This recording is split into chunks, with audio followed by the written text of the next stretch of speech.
जनपद महाराजगंज में कार्यभार संभाले नवागत जिलाधिकारी संतोष कुमार शर्मा जी और कार्यभार संभाल लिए हैं, लेकिन इस जनपद में उनके सामने तमाम चुनौतियां हैं। जिस चुनौती की जानकारी और उनको किस तरीके से काम करना चाहिए, जिसकी जानकारी के लिए आज हमारे स्टूडियो में नए मेहमान हैं अनिल वर्मा जी, जो जर्नली से गोल्ड मेडलिस्ट भी हैं। इनसे हम जानेंगे कि उनके सामने कौन कौन सी चुनौतियां हैं और किस तरीके से उनको निपटना होगा। तो डीएम साहब को भी इसको जाने। देखिए, जिलाधिकारी कोई यूं ही नहीं बन जाता है। जी जी जी। उसके पीछे उनकी ईमानदारी, उनकी निष्ठा, उनकी लगन जी और काफी मेहनत होती है। जी। तो संतोष कुमार शर्मा जी एक ऐसी शख्सियत हैं जी जो विभिन्न जिलों में डिप्टी कलेक्टर, एडीएम और कई पदों पर रह चुके हैं। संतोष कुमार शर्मा जी के सामने जी बहुत सी चुनौतियां हैं, क्योंकि महाराजगंज एक शांत जिला है, शांतप्रिय जिला है। जी।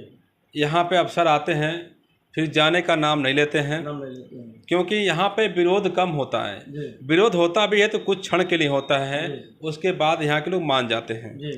लेकिन इसी का फायदा कुछ अधिकारी उठाते हैं और इस पे आईएएस और डीएम महाराजगंज संतोष कुमार शर्मा जी को नज़र रखनी होगी कि महाराजगंज की जो धरती है यह हर क्षेत्र में बहुत उपजाऊ है।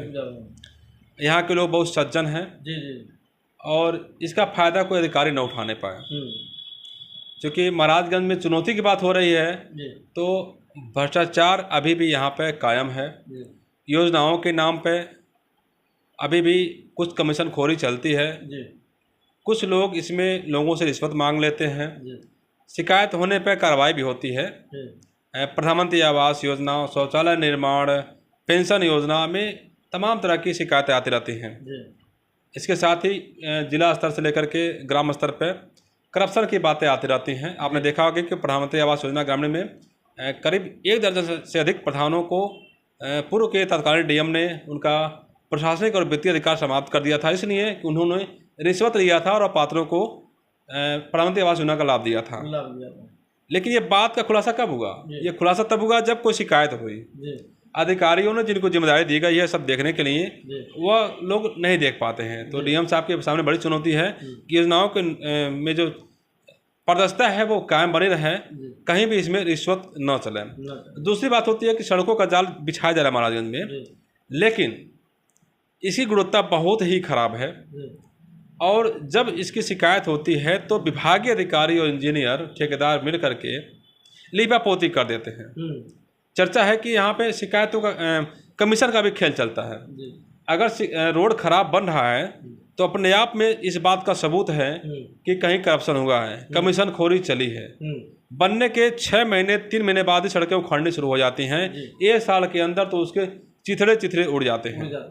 भाजपा सरकार में ऐसी किसी को उम्मीद नहीं थी, लेकिन कुछ अधिकारी उच्च अधिकारियों की आंखों में धूल झोंक करके रिपोर्ट फर्जी लगाते हैं।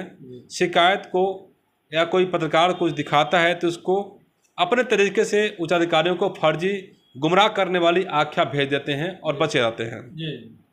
लेकिन डीएम को खुद मौके पर जाना होगा। सड़कें बन रही होंगी रेंडमली, उनको जाके देखना होगा, तकनीकी उसकी जांच करनी होगी, मानव गुणवत्ता को देखनी होगी। एक्शन के बोल से रहेंगे तो पूरा जिला वो लोग बेच के चले जाएंगे, कोई कुछ नहीं कर पाएगा।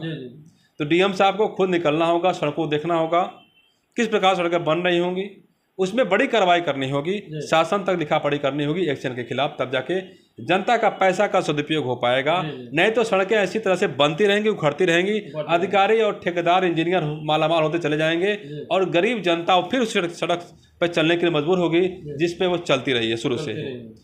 दूसरी समस्या यह है, यहाँ पे बाढ़ प्रभावित क्षेत्र है।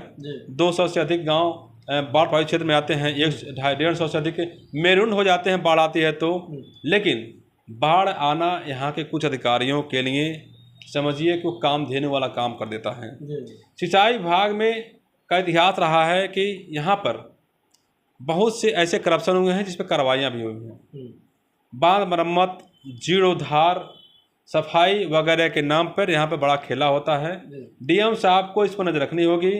जो फोटोग्राफ्स या जो वीडियो एक्सीएन या जेई भेजते हैं तो विश्वास करने योग्य नहीं है, क्योंकि बड़ा खेला होता है, फोटो का छांसर देशांतर में टाइपिंग में कर करके फर्जी रिपोर्टिंग कर दी जाती है। और जिस बांध के निर्माण के लिए सरकार करोड़ों रुपये भेजती है, उसमें बड़ा खेला हो जाता है। उसको डीएम को मौके पर खुद जाना होगा, रेंडमली चेक करना होगा, बिल बाउचर के साथ मौके पर देखना होगा, और हकीकत तभी मालूम चल पाएगी। नहीं तो एक्शन रिपोर्ट लगाते रहेंगे, ओके ओके ओके, और कुछ समय के बाद मामला चलेगा तो यहाँ तो बड़ा खुलासा हो गया, बड़ा फर्जीवाड़ा हो गया है। तो इस पर भी डीएम साहब को ध्यान देना होगा। और योजनाओं के नाम पे तो हम बहुत कुछ कर सकते हैं, लेकिन शिकायतें होती हैं तभी मामला खुलासा होता है। तीसरी समस्या यह है कि नेताओं का दबाव। कोई प्रधान या कोई भी व्यक्ति घोटाला करता है, वित्तीय नियमितता करता है, तो कोई विधायक का फोन जाता है तो डीएम साहब क्या एक्शन लेंगे? क्या विधायक कहता है कि मेरा प्रधान है, इस पर देख लीजिएगा, कार्रवाई मत करिएगा, तो क्या डीएम साहब उसकी बात को मान लेंगे? इस पर ध्यान देने योग्य बात है कि डीएम को किसी के दबाव में नहीं आना चाहिए। कोई करप्शन किया है, घोटाला किया है, वित्तीय नियमितता किया है, योजनाओं के में क्रियान्वयन में गड़बड़ी किया है, तो कोई भी हो उस पर कार्रवाई होनी चाहिए। पूर्व में कार्रवाइयाँ होती भी रही हैं, इसमें भी कार्रवाई अगर डीएम साहब करते हैं तो बहुत यहाँ अच्छा संदेश जाएगा। मतलब कहने का यह है कि डीएम साहब को फील्ड में भी निकलना होगा। जो विकास कार्य हो रहे हैं, निर्माण कार्य हो रहे हैं, केवल कोरम पूर्ति तक न रहे, जाएं तो उसमें तकनीकी जांच हो। क्योंकि हमने बहुत लोगों को देखा है, बहुत अफसरों को देखा है, जाते हैं और जांच करके चले जाते हैं, कोरम पूर्ति हो जाता है, किसी के खिलाफ कोई कार्रवाई नहीं होती है।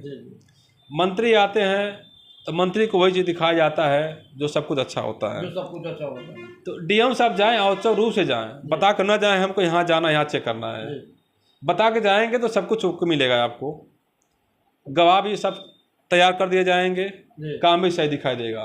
तो जो भी काम हो औचक हो, तभी जाके खुलासा हो पाएगा। महाराजगंज के डीएम हैं, उनसे बहुत सारी उम्मीदें जनता को हैं, क्योंकि वो बहुत गंभीर और विनम्र स्वभाव के डीएम हैं, ऐसा बताया जाता है। और वो उन्होंने साफ कहा है कि आंकड़ों की बाजीगरी नहीं चलेगी। अफसर क्या करते हैं? आंकड़ों की बाजीगरी करते हैं, खेला कर देते हैं, जनता का पैसा हजम करके चले जाते हैं। तो आंकड़ों की बाजीगरी नहीं चलेगी, डीएम साहब की पैनी नजर रहेगी, ऐसी उम्मीदें हैं। सांसद विधायक निधि की भी जांच होनी चाहिए, क्योंकि प्रधानों की जांच तो होती है, लेकिन सांसद ने किस जगह पे कहाँ कितना खर्च किया, इस पे भी डीएम की नजर होनी चाहिए। विधायक ने कहाँ कितना खर्च किया, इस पे भी नजर होनी चाहिए। जी, बहुत बहुत धन्यवाद।